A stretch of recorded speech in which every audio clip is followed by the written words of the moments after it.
on va arriver sur notre autre table ronde autour de l'IA et de la créativité. Je vais lancer le jingle qui là est un blind test. Il s'agit d'un film, il y a quelques années, qu'il faudra deviner. Nos deux invités n'étaient pas disponibles aujourd'hui pour différentes raisons, et donc on s'est vu il y a quelques heures.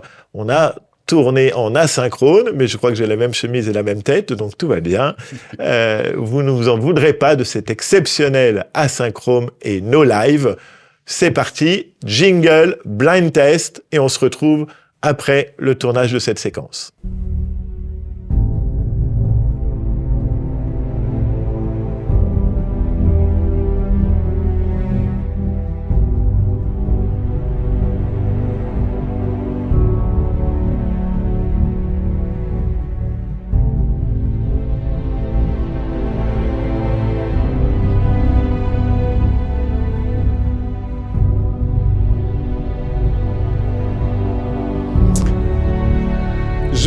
J'oubliais avant de lancer la séquence, vous avez une question au sondage et on verra après la séquence ce que vous avez exprimé. Cette question, l'IA peut-elle être réellement créative? Alors merci. L'IA peut-elle être vraiment créative, réellement créative? Merci de répondre et on y va et on se retrouvera après cette table ronde avec nos deux invités, Flavien Chervet et Nathalie Dupuis. Rebonjour donc, nous sommes jeudi début d'après-midi, mais non je rigole, on est asynchrone et je suis ravi aujourd'hui de recevoir deux auteurs de la bande dessinée Hello, Nathalie Dupuis. Bonjour Nathalie. Bonjour Nathalie, merci encore d'être venue quelques heures avant le Visionary Day, accompagnée de l'autre auteur, qui est presque à la maison, Flavien Chervet. Bonjour Vincent. Bienvenue. Vous êtes tous les deux les auteurs d'une BD que je qualifie dans des écrits l'équivalent d'un jour sans fin. C'est-à-dire que si vous voulez connaître ce qui va se passer sur l'IA et comprendre, après l'ouvrage de Jean Covici sur le développement durable, je vous conseille cet ouvrage de ce duo qui est fait avec un peu beaucoup d'IA, mais on va en parler, qui réinterroge la créativité, qui, toutes les 2-3 pages, a un QR code où vous allez apprendre et comprendre que c'est pas des élucubrations, mais que ça repose sur des papiers de recherche. Et puis c'est également une BD open source, c'est un truc de fou, vous le voyez sur nos écrans. Vous pouvez avoir accès à tout l'univers. Bref, moi j'en ai acheté plein pour Noël. Noël est passé, mais n'hésitez pas, elle est très peu chère, 24 €. Hello. Alors, les auteurs, quand même, vous présenter, vous recevoir. Nathalie. Alors Nathalie Dupuis, lyonnaise. Tu as commencé dans une start-up qui lançait des Serbacanes, si mes souvenirs sont bons. Mais surtout, aujourd'hui, tu es fondatrice du Superpôle IA, tu es une formatrice certifiée sur l'IA et la créativité. Très, très grandes agences font appel à toi, voire les plus grandes.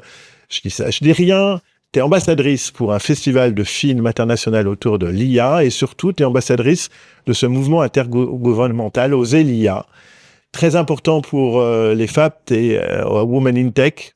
On a 90% de jeunes femmes diplômées, on y tient. Donc ça, c'est tout ton parcours, mais en plus, comme tu es un peu comme Flavien, c'est qu'à mon avis, tu dors pas beaucoup. Tu es la fondatrice et tu manages un magazine sur l'IA. L'IA, la suite, IALS, que vous pouvez télécharger. Et je vous invite, ça me rappelle les belles années du net où on avait les premiers magazines papier sur le digital et Internet. Et dernier clin d'œil pour te présenter, je ne pouvais pas te présenter sans faire apparaître un léopard. Mais pourquoi j'ai fait apparaître un léopard, Nathalie ? C'est ma petite touche. Lorsque j'ai commencé à être médiatisée, je me suis aperçue que sur les premiers articles de presse et premiers podcasts, j'avais toujours une petite touche léopard. Et moi qui viens du graphisme, de la direction artistique et qui était derrière mon ordinateur, c'était pas forcément naturel pour moi de parler devant des gens, voire beaucoup de gens. Donc aujourd'hui, c'est vrai que c'est mon armure et un peu ma carapace pour pouvoir parler devant plein de gens. On est donc heureux de t'accueillir avec notre léopard. Flavien, je disais, tu es presque à la maison. Il y a 4000 étudiants qui vont te voir dans notre programme e-learning sur l'art du prompt. Toi aussi, tu viens de Lyon, on s'est connus dans notre promotion à Lyon. Tu as cofondé et directeur de l'innovation d'un un très beau parcours autour de l'innovation, de la recherche et des études. Tu es également contributeur au journal Forbes et Chronique et tu es conseiller du Sénat autour de l'IA. Tu es auteur, conférencier, analyste, parfois pieds nus aussi. Tout ça, c'est quand même les 3 dernières années, 3 ouvrages. Hypercréation, alors que ChatGPT était à peine sorti, t'es le premier. C'est là que j'ai lu, j'ai fait, mais qui c'est ce prof à Lyon, là, il faut que je le rencontre. C'est pas possible. Le deuxième ouvrage, Hyperprompt, où là, tu as basculé et tu es devenu notre éminence grise, et je le dis haut et fort à tout le monde, dans notre vision de l'IA pour nos étudiants, et l'art du prompt a été pour nous fondateur. Et puis, j'ai eu la chance d'être prélecteur d'Hyperarm, on en parlera tout à l'heure, et qui bascule l'intelligence artificielle dans une autre dimension. Et si mon petit doigt est bien informé, tu es aussi fondateur d'un studio de production qui produit certes Hello, mais peut-être un one-man show, peut-être, on ne sait pas quoi. C'est ça. Bienvenue, Exactement. Flavien. Merci beaucoup pour ton accueil. En effet, toujours ravi d'être dans ces murs. Alors, c'est parti. Pour vous poser la question, j'ai un invité surprise qui va poser la première des questions. Allons-y, on va l'écouter, on va la regarder. Bonjour Nathalie et Flavien, j'adore la BD, mais comme c'est l'IA qui l'a faite, vos 2 noms sur la couverture est une imposture, qu'en pensez-vous ? Aïe, aïe. Aïe, aïe, aïe. C'est Alison. Alison se rebelle. Alors, qui répond en premier? Qu'est-ce que c'est que cette imposture? Comment vous êtes retrouvé à créer une BD à 2 ou à 2,5 ou à 3? Nathalie. Alors, effectivement, Alison, nous avons utilisé l'intelligence artificielle pour créer cette BD, vraiment en termes de co-création. Nous avons eu la vision des personnages, nous avons eu la vision de la direction artistique, nous avons assemblé tout ça. Nous nous sommes servis de l'intelligence artificielle sous forme d'expérience à chaque étape. En revanche, en aucun cas, c'est l'intelligence artificielle qui a généré l'intégralité de la BD. Il y a eu énormément de contributions humaines, voire l'intégralité est humaine. L'outil général, le médium de départ est l'intelligence artificielle. Maintenant, il y a eu beaucoup de post-prod, beaucoup de photomontage, beaucoup d'itérations, beaucoup de vision humaine. Donc, je ne suis pas tout à fait d'accord avec Alison. Donc ça, c'est pour l'image. On pourrait dire à ce moment, l'IA, elle a fait 100% du texte.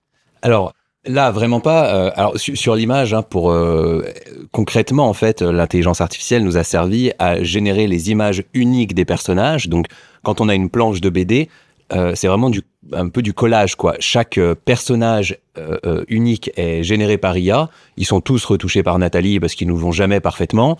Et ensuite, la construction de la planche, donc l'intégration des personnages les uns avec les autres, avec le décor, avec toute l'esthétique qu'on met dans la BD, etc. Ça, c'est Nathalie qui le fait. Et donc, il y a un travail absolument énorme. Et tous les essais qu'on a fait de faire générer une planche entière par IA sont soldés par un échec. Pour les textes, on a fait un essai aussi, c'est-à-dire que quand j'ai eu déroulé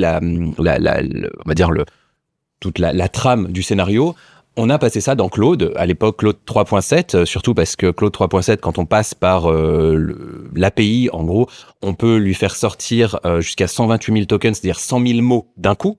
Donc, c'est intéressant de l'utiliser pour des contenus très longs. Et je lui ai fait sortir tous les dialogues de toute la BD d'un coup pour voir ce que ça donnait. Et la première fois que j'ai lu ça, j'ai fait « Waouh, c'est vachement bien !» Et puis en fait, c'est souvent comme ça quand on est auteur. En fait, la bonne idée, c'est pas la première qui vient, même si elle a l'air cool. C'est toute l'élaboration qu'on a en s'appropriant sa propre œuvre. Et donc, plus j'ai avancé dans la construction du scénario, dans l'affinement des personnages, dans plein de petites idées qu'on a eues en discutant, etc., plus j'ai modifié tout ce que Claude avait fourni. Et finalement, dans la BD finale, il n'y a plus rien de ce que Claude m'a fourni. Zéro. Donc, ce qui est assez intéressant, c'est de voir que ça crée un rebond. J'avais jamais écrit de scénario de fiction et j'avais jamais écrit de dialogue. C'était pas ça mes autres types d'œuvres. Et donc, c'était une nouveauté pour moi. Et y aller de but en blanc, ça peut être un petit peu flippant en fait. Et donc, d'avoir un espèce de rebond comme ça avec un premier jet qui est proposé par l'IA et qui permet de réfléchir, de donner des idées, de voir ensuite des choses qui vont pas, des choses qui vont bien. Ça permet en fait de décomplexer, d'avancer plus vite et surtout de façon plus qualitative. Donc finalement, il n'y a plus rien de ce que l'IA a fourni dans la partie écriture. Il y en a encore dans la partie visuelle. De fait, la partie visuelle est construite vraiment avec l'IA. La partie textuelle, c'est juste dans la méthode créative que l'IA a été utilisée, mais pas du tout dans le résultat. Merci, ça c'est le texte. On est dans une école des industries créatives. Et donc, il y a tous nos spectateurs qui sont des étudiants, des FAP, et qui font l'IA et créativité. Ok, elle a fait du photomontage, mais toute la création vient de l'IA pour l'image. Et il y a eu des problèmes de biais, d'imperfection. Comment ça s'est passé? En fait, pour chaque planche, on ne pouvait pas générer plein de personnages à la fois. Donc, on a prompté chaque personnage et on a fait comme des modèles sheets en fait de personnages, c'est-à-dire des feuilles de style par personnage, comme dans un dessin animé en somme. Donc dans plusieurs positions, dans plusieurs assis, debout, etc. Chaque personnage ensuite, on les animait, enfin on les mettait dans les bonnes positions, chacun l'un après l'autre, et ensuite on les montait un par un dans un décor aussi en IA. Tout le matériau de départ est en IA. Et pour avoir la consistance des personnages, parce que on a fait ça il y a fort longtemps, il y a au moins 1 an, on a démarré il y a au moins 1 an. Le Moyen-Âge de l'IA. C'est ça. On a mis 9 mois, on n'avait pas encore les derniers outils comme Nano Banana, comme tout ce qui était plus facile sur la consistance des personnages, qui est le cas aujourd'hui. Donc, on a beaucoup travaillé pour avoir cette consistance. Et au fur et à mesure... Du coup, on a travaillé 100% avec Midjourney comme outil. Oui, c'est Midjourney qui a été le moteur central. Son image de référence, etc. Seulement, on était tellement focusés, la plupart du temps, sur la bonne posture, la bonne attitude, la bonne position, etc., que peu à peu, certains, enfin surtout une de nos personnages, au fur et à mesure de la BD, c'est ultra sexualisé, c'est notre colonel. Et c'est vrai qu'elle a eu les pommettes qui montaient de plus en plus, les cils de plus en plus longs, de plus en plus make-upés, etc.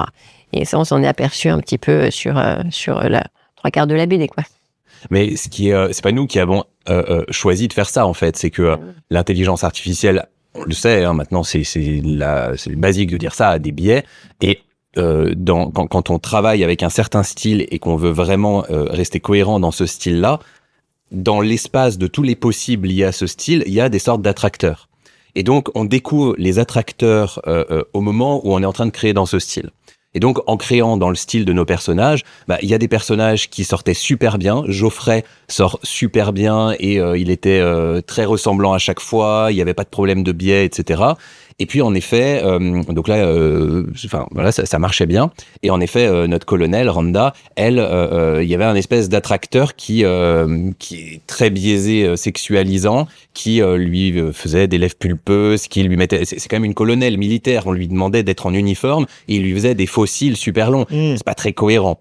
Donc, c'est même pas vraiment là, en termes de directement le plus probable, c'est vraiment dans l'espace de toutes les images possibles, il y a des espèces d'attracteurs qu'on découvre, et donc après il faut lutter contre ces attracteurs s'ils nous conviennent pas. Et donc soit on lutte contre ces attracteurs par le prompt en trouvant des moyens de détourner les choses. Donc ça a très bien fonctionné pour par exemple Allison, où nous on la voulait avec des grands yeux de poisson, un côté un peu fatigué, des cernes, on la voulait pas trop toute mignonne, et il avait tendance à nous la faire super mignonne. Donc lui ramener de la normalité, en fait, de la Madame Tout-le-Monde, pas que ça soit un petit mannequin, quoi.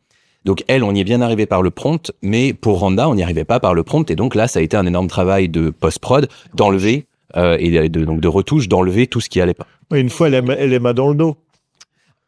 Aussi. Oui, mais après, il y a plein d'hallucinations aussi, oui, effectivement, oui. Alors, il y a eu plein de phases où... on est passé par plein de subterfuges aussi. Des phases où on n'arrivait pas à prompter le bras, on lui mettait la main dans le dos. Des phases où on coupait le cadrage. Enfin, il y a eu plein de petites étapes où on s'arrangeait aussi avec nos cadrages pour que ce soit plus simple. Et puis, il y a eu plein d'hallucinations aussi. Mais ça, dans notre process, c'était hyper logique en termes de génération.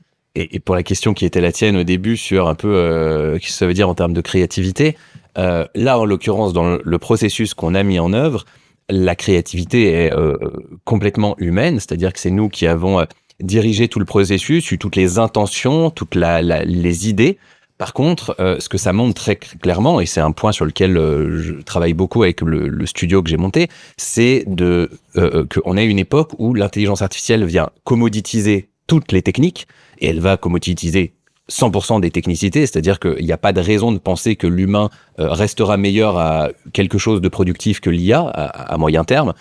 Et donc, tout ce qui est de l'ordre du virtuose, très bien dessiné, très bien jouer du piano, créer des objets 3D parfaits dans un logiciel 3D. Tout ça, en fait, c'est de la technicité créative.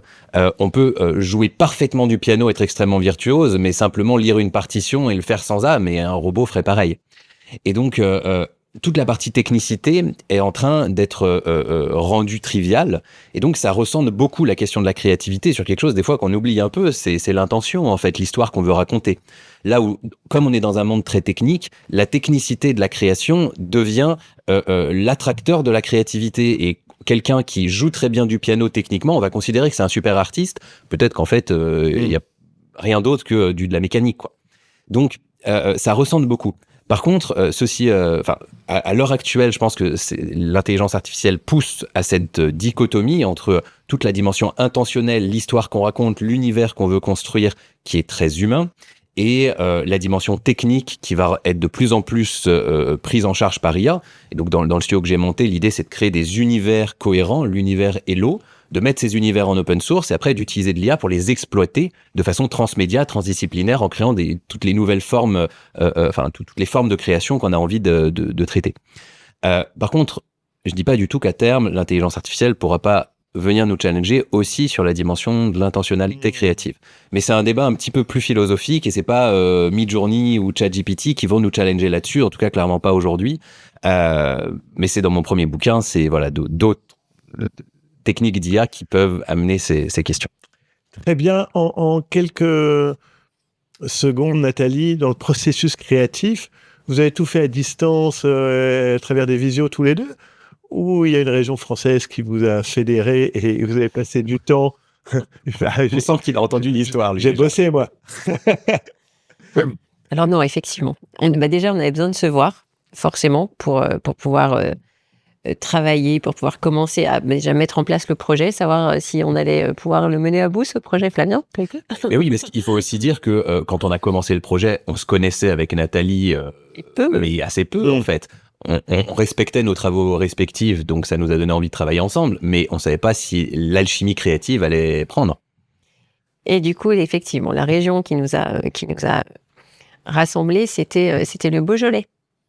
Où tu as fait lors du premier week-end, le premier séminaire, un peu le kick-off, on s'est retrouvés dans un gîte du Beaujolais et on a commencé à travailler, à prompter vraiment très sérieusement. Et c'est ce jour-là qu'on a vraiment trouvé tout notre process de travail.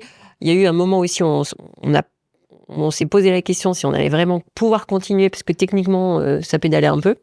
Et puis, en fait, quelques heures aidant et un peu de Beaujolais pour toi, on a réussi à trouver le workflow idéal. Ouais, parce que moi, j'ai des copains qui ont un super domaine viticole dans le Beaujolais. Je me dis, c'est génial, on va réserver là-bas, ça va être parfait. Comme ça, on va pouvoir boire un petit peu des coups le soir, ça va nous détendre la créativité en discutant, etc. On arrive là-bas, première chose que me dit Nathalie, mais je ne bois pas d'alcool. Voilà. Bon, il y a des jolis paysages, heureusement, c'est cool. Ok. En tout cas, découvrez cet ouvrage 1000 fois. On va... Hello, on a parlé d'une militaire et puis d'un ouvrage avant. On va inviter un autre invité mystère pour la deuxième question à Flavien. Ah, c'est ça. Ah, c'est ça. Ah, c'est ça. J'ai bien compris, l'IA est une arme et même une hyper-arme. C'est ça, Flavien? Explique-moi. Waouh, je lui imaginais pas cette voix. J'ai prompté, hein. Alors, donc là, par contre, en effet, on n'est pas sur du Midjourney. On sent que le style graphique n'est pas exactement le même avec ce trait ouvert que Nathalie est allée chercher. Donc, on voit aussi que l'IA utilisée change beaucoup ce qu'on peut faire graphiquement. Il y a des IA qui ont des attracteurs aussi de style, pas que de posture et de traits. Là, je suppose que l'image de base, c'était peut-être du ChatGPT. En fait, c'est du Manus. Manus, ok. Ouais. Mais qui va chercher qui fait son boulot. Je pense que c'est Nano. Ouais, c'est Nano. Alors, pour répondre à la question de l'hyperarme. Randa, la BD Hello, on a lancé le projet au départ à mon initiative parce que je venais de publier Hyperarme, donc mon dernier essai, qui est sur la dimension géopolitique et prospective de l'IA, et j'avais envie de faire décanter un peu cette réflexion dans des imaginaires, dans quelque chose qui puisse être toucher aussi aux émotions, puisse toucher un autre type de public avec un bouquin, et donc exploiter le format BD. Et donc en effet, il y a un lien assez fort entre mon dernier livre Hyperarme et le scénario d'Hello. Il y a des choses qui se retrouvent. C'est pas un copier-coller, au contraire, puisque c'est des imaginaires. Mais il y a eu beaucoup d'inspirations qui me sont venues de mon dernier bouquin Hyperarme. Dans le bouquin Hyperarme, je parle de l'IA en tant qu'hyperarme. En fait, je définis pas vraiment le mot hyperarme, c'est plutôt l'idée générale du livre, c'est de dire que l'intelligence artificielle, d'une part, est en train d'être mise au cœur de toutes les stratégies de soft et de hard power. Donc hard power, on pense tout de suite aux robots militaires, robots autonomes, mais il y a plein de choses qui avancent dans ce sens-là, mais ça va beaucoup plus loin. C'est en fait aussi dans toute la chaîne de commandement, l'IA qui remonte de plus en plus haut, avec l'utilisation de l'IA au niveau tactique et stratégique, parce que les LLM, c'est là où ils sont très bons, en fait. C'est pas juste à faire en sorte qu'une arme tire en ciblant un ennemi. C'est vraiment déployer de la stratégie militaire, analyser énormément de données, etc. Donc en fait, l'intelligence artificielle s'intègre de plus en plus dans toute la chaîne de commandement. Ce qui, pour l'instant, est pas un problème militaire, c'est plutôt l'évolution naturelle des choses. Mais à côté de cette évolution de la guerre, j'étudie aussi beaucoup la guerre en Ukraine dans mon livre, qui est un espèce de laboratoire de toute cette nouvelle... Voire incubateur. Et incubateur, d'ailleurs, quand tu vas dans des événements, des salons de technologie militaire, si t'as pas le label testé en Ukraine, t'es pas pris au sérieux aujourd'hui. Testé en Ukraine, testé auprès des Ouïghours, tu vois, utilisation massive auprès des Ouïghours, voilà, t'as des labels intéressants comme ça, qui font un peu flipper. Et puis, à côté donc de cette évolution de l'arsenal et de la doctrine militaire du fait de l'IA, il y a une spécificité de l'intelligence artificielle. On la compare souvent à l'arme nucléaire quand on discute de son impact militaire, mais en fait, c'est très différent de l'arme nucléaire. L'arme nucléaire, elle crée un nouvel ordre mondial, elle a des spécificités elle aussi, mais ça reste une arme très contrôlable. On sait qui on va viser, on connaît, c'est circonscrit dans l'espace et dans le temps, l'effet que ça aura. Et ça va pas nous exploser dessus aussi. Alors peut-être que l'ennemi va tirer aussi, mais la bombe qu'on envoie, on sait ce qui va se passer. Les systèmes d'IA, en fait, c'est plus proche des armes biologiques. Et l'arme biologique, on lance un virus, on a beau vacciner nos populations, le virus peut muter, il se transforme et il nous retombe sur le coin de la gueule. Pardonnez-moi. L'intelligence artificielle, c'est un peu pareil, elle nous retombe sur le coin de la gueule. Repardonnez-moi. Mais le mot est important. C'est ce qu'on appelle des problèmes d'alignement. En fait, les systèmes d'IA, en devenant de plus en plus puissants et surtout de plus en plus autonomes, en ayant la capacité à agir sur le monde et à agir sur le moyen, voire long terme, sans qu'il y ait avec de moins en moins d'humains dans la boucle pour valider tout ce que l'IA fait. On a cette tendance qui se développe, c'est la tendance des agents IA notamment. On commence à voir dans les labos des systèmes d'IA qui vont faire des choses complètement imprévues par leurs concepteurs. Donc une IA qui se désaligne, c'est pas une IA qui devient méchante, c'est une IA qui, en essayant d'atteindre l'objectif donné par son concepteur, va, au milieu du processus, optimiser des sous-objectifs qui servent l'objectif final, mais qui sont complètement imprévus par le concepteur et qui vont être potentiellement très dangereux. Et donc au niveau militaire, on imagine le truc, si on veut attaquer, veut faire en sorte que notre IA, de façon autonome, attaque une base ennemie, elle peut se dire le meilleur moyen que j'ai, comme la base ennemie elle est vachement défendue, c'est plutôt de faire péter les 3 maternelles de la ville d'à côté pour créer une intimidation tellement forte qu'ils vont s'avouer vaincus. Et stratégiquement, il y a des chances que ça marche. Sauf que moralement, en termes de droit de la guerre, etc., c'est peut-être pas ce qu'on a envie que l'IA choisisse.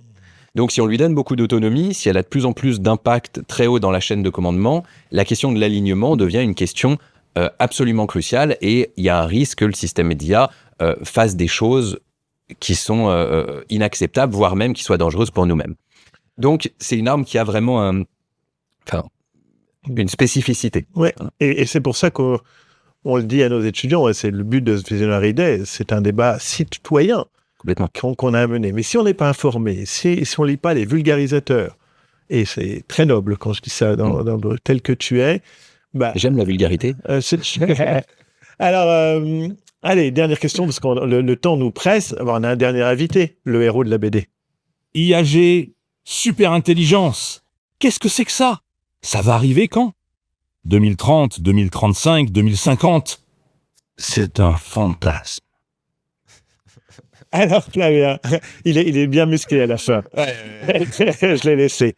La super intelligence, on l'a évoqué avec Gilles Babinet ce matin, mais quand même ton point de vue et vraiment en quelques minutes éclairer nos étudiants sur c'est pas que des mises à jour de l'IA qui arrivent.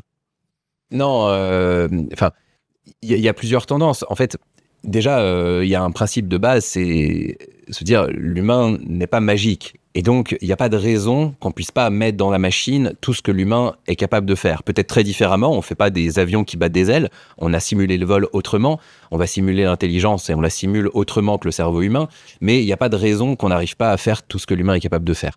Donc, je pense que ça, c'est un insight qu'il faut marteler, qu'il faut prendre à bras-le-corps, il faut avoir le courage de se dire que assez bientôt, et on va parler des dates après, les machines seront plus performantes que l'humain à tout. Et à partir de ça, quand on a accepté ça, on peut imaginer comment construire une autre société autour de cette question. Donc, ce qu'on appelle une IA générale, c'est en effet un système d'IA qui a une surface de compétences à peu près équivalente à celle de l'humain. Évidemment, avec les systèmes qu'on a aujourd'hui, on peut se douter qu'une fois que l'IA est capable de faire à peu près tout ce que l'humain peut faire, il y a aussi des choses qu'elle fait beaucoup, beaucoup mieux. Donc, c'est déjà une forme de super intelligence. Personne ne peut traduire dans 40 langues, personne ne peut analyser 1500 pages de documents en quelques secondes. Une IA le peut, donc si elle peut en plus faire tout ce qu'un humain peut, elle pourra faire plus que lui, de fait. Et puis super intelligence, c'est ce qui vient derrière, parce que quand on a une IA générale, une des activités que l'humain fait, c'est de faire de la recherche en IA. Donc il faut s'attendre à ce qu'une IA générale soit en mesure d'accélérer énormément la recherche en IA, voire même de faire ce qu'on appelle de l'amélioration récursive, de s'améliorer elle-même. C'est pas du tout du fantasme, hein. On a déjà même des signes de ça. On a déjà par exemple AlphaEvolve de Google qui a produit des améliorations drastiques de certains algorithmes d'entraînement de Gemini, alors que c'est fondé sur Gemini. C'est Gemini qui trouve un moyen de s'amener. Enfin, voilà. C'est tout petit pour l'instant, mais on a tous ces signaux faibles. Et donc, quand on a de l'IA générale, il faut s'attendre à ce que ça aille très vite et que très rapidement, on ait des systèmes beaucoup plus développés. Les goulots d'étranglement devenant plus que l'algorithmie, les ressources naturelles. Parce que derrière l'IA qui a l'air d'être dans le cloud nulle part, il y a évidemment des énormes centres de données, centres de calcul, avec de l'eau pour les refroidir, de la matière première pour faire les puces, notamment des matériaux rares, et évidemment de l'énergie, de l'électricité. Et on commence à rentrer dans des régimes énergétiques qui sont d'ordre géopolitique, qui sont là pour entraîner une IA. On va bientôt avoir des clusters qui seront dans l'ordre de 1, 2, 3, 5 gigawatts. 1 gigawatt, c'est une grosse centrale nucléaire, hein, enfin un réacteur nucléaire, pardon. Donc, les goulots d'étranglement seront sûrement plutôt matériels que algorithmiques. Et moi, personnellement, mon modèle mental sur l'évolution, c'est que là, on a encore 2 ans où on va développer à fond la technologie LLM autour de l'agentivité. On va avoir des systèmes de plus en plus capables de s'interfacer avec le monde. Ça va permettre de mettre en place aussi tout l'interfaçage du monde numérique avec des systèmes d'IA. Ces 2 ans, je pense qu'on les a, et heureusement qu'on les a pour faire toutes ces expérimentations. Et je pense que il y a une probabilité faible que juste en faisant grossir les technologies actuelles, ça nous mène à l'IA générale, mais c'est pas impossible. Je pense quand même qu'on va avoir besoin d'une ou deux ruptures qui sont autour. Bon, on parle beaucoup des world models. Je suis pas sûr qu'il y ait besoin d'une grosse rupture. Ça, pour moi, c'est une espèce de continuité. Par contre, je pense qu'on a besoin d'une sorte de rupture pour ce qu'on appelle l'apprentissage continu, des systèmes qui, au lieu d'être figés dans le temps, apprennent au contact de leur utilisateur. Une fois qu'on a un système d'IA qui a vraiment un modèle du monde structuré, donc qui arrive à avoir une planification causale, une réflexion causale, et qu'en plus on a un apprentissage continu, un système qui s'améliore dans le temps, pas juste qui mémorise, mais qui s'améliore, quand on a ces 2 ingrédients, pour moi, on n'a plus grand-chose de différent de l'humain. Et je pense que c'est des choses entre 2028 et 2030 qu'on devrait voir arriver dans la recherche à peu près clairement. Il y a énormément de ressources et d'incitations sur ça en ce moment. Et donc, je m'attends à ce qu'entre 2030 et 2032, on voit apparaître des choses qui ressemblent à de l'IA générale. Peut-être un peu avant. Mon intuition me dirait un tout petit peu avant, mais mes analyses me portent plutôt à voir les choses entre 2030 et 2032 et potentiellement sur un scénario pessimiste technologiquement 2035. Au-delà de 2035, pour moi, ça serait... je vois mal comment ça pourrait prendre autant de temps. C'est pas impossible, je dirais à l'avenir, mais une espèce de courbe de Gauss comme ça de probabilité qui se situe avec son maximum autour de 2031, 2032. Et nos spectateurs seront juste des juniors cadres dans leur début de carrière, donc on se trompe pas à travers ce programme cet après-midi pour vous alerter là-dessus. Un grand merci, on pourrait en parler pendant des heures. Pour boucler notre table ronde, si vous aviez tous les deux un conseil, un ouvrage à transmettre absolument à un jeune de 20-25 ans qui se lance dans ce nouveau monde, quel serait-il? On va commencer par Flavien pour terminer par Nathalie. Je pense qu'il y a deux conseils. Le premier, c'est soyez super humble. Les machines vont nous dépasser. Je pense que, mais ça, il faut se le marteler à longueur de journée. Et puis, au bout d'un moment, c'est bon, la pilule, elle passe. Ça va. On arrête avec le petit orgueil qui veut que l'humain soit absolument génial et supérieur à tout. Et puis, une fois qu'on a passé ce petit orgueil, en fait, ça ouvre la pensée de fou. Parce qu'on se rend compte que tout va être mis en cause. Et donc, quand on est jeune, on a un champ d'opportunités complètement dingue. Ça fait flipper, c'est un peu vertigineux. Et je crois que c'est très sain d'esprit d'avoir un peu peur de ce qui est en train d'arriver, pour plein de raisons autres que l'IA, mais aussi vis-à-vis de l'IA. C'est normal, mais il faut vivre avec. Je crois que c'est Épicure peut-être qui disait « Habitue-toi à ce que la mort ne soit rien pour toi ». Et puis une fois que t'as passé ça, ça va, tout va bien, tu vis heureux. Donc habitue-toi à ce que la super-intelligence ne soit rien pour toi. C'est pas le cas, c'est pas vrai, mais si tu t'habitues à le penser, après tu vis heureux avec ça et puis tu peux construire. Et puis l'autre chose, donc une fois qu'on accepte tout ça, je pense que l'énergie vitale dont on a besoin actuellement, c'est celle de la curiosité. Tout va être mis en cause, donc ce qui est noble ne va plus l'être.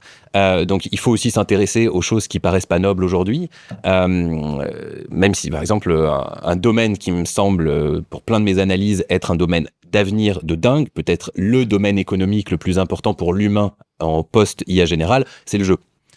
Et aujourd'hui, on considère que le jeu, c'est le truc qu'on fait le dimanche. Ça commence à changer, on a des signaux faibles, serious game, etc. Dans la pédagogie au moins. Mais c'est encore un truc un petit peu décalé par rapport à la société sérieuse. Demain, je pense que la société s'organise autour du jeu, par exemple. Donc, il y a il faut être ultra curieux, il faut s'intéresser à plein de choses, et il faut être boulimique de découverte. Et bien sûr, l'IA est un super sujet parce qu'elle permet de tirer 1000 fils d'un coup. Puis un ouvrage, je vais vendre ma popote, mais il y en a plein qui sont affichés à l'écran. Je les ai lus, ils sont bien. C'est ma blague préférée. Après, les gens me demandent si je les ai écrits avec IA. Ce n'est pas le cas. J'écris moi-même. J'aime écrire. Hyperarm quand même, le dernier. Voilà. Il remue un petit peu. Hyperprompt peut être dans l'état d'esprit où les étudiants, c'est pas inquiétant, ils sont formés à ça. Et puis, il y a des mises à jour. Forcément, les choses ont un peu changé. Mais je trouve qu'Hyperarm est celui le plus actuel, entre guillemets, même si Hypercréation ouvre des débats. Hypercréation est plus intemporelle. Ouais. Voilà, moi je conseillerais Hypercréation justement pour les étudiants parce que ça ouvre des débats un peu plus intemporels et puis ça positionne plein de choses et ça ouvre vraiment les esprits. Et puis également Luxe et intelligence artificielle de Stéphane Gallini. Qui était invité l'an dernier et que les étudiants ont accès au replay de Stéphane qui intervient aussi dans notre MBA. Voilà, et qui fait un très joli pont avec Hypercréation pour le coup. Voilà. Et alors. Non, mais il faudrait que tu finisses, donc tu vas être obligé de rajouter quelque chose. Mais je rajoute un livre de science-fiction qui est pas sur l'IA, mais qui me semble absolument fondamental pour notre époque. C'est La Cité des Permutants de Greg Egan. C'est un des plus grands livres de science-fiction jamais écrits. Ça retourne le cerveau toutes les 2 pages, mais après ça, t'es beaucoup plus sain d'esprit pour l'avenir. On vous le pousse dans le chat pendant le idée. Alors si je termine aussi avec ma popote, IALS Magazine. Sur l'écosystème français sur l'IAGEN en France. On le télécharge ou on peut le trouver en édition papier? On le télécharge. Oui. Bientôt en édition papier un jour. C'est tout le mal qu'on te souhaite. Merci encore à vous deux. Bienvenue à nouveau.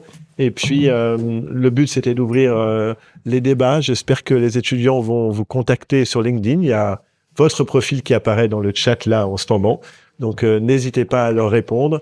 Et encore un grand merci à vous. Merci à l'équipe à la Réal pour cette avant-première. Merci. Et ça y est, on est de retour en live. Vous voyez derrière moi, il fallait voir pendant l'enregistrement, les 5-7 étudiants de 4 à 5 ans qui travaillent avec nous, qui vous ont tous regardé, ils vous ont pris en photo, ils ont fait « Oh, t'es bien réveillé toi, oh, attention !» C'était incroyable. En tout cas, merci beaucoup à nouveau de votre engagement. On vous a posé une question au début de cette table ronde de Nathalie et Flavien sur l'IA peut-elle être réellement créative? Vous êtes 43% à penser que non et vous êtes 57% à penser que oui. C'est la grande question. En tout cas, ça nourrissait le débat et on est ravis d'avoir continué là-dessus. Il y avait un jingle pour annoncer cette table ronde et on va accueillir et épingler la gagnante, Laura Dutilleul. Bonjour.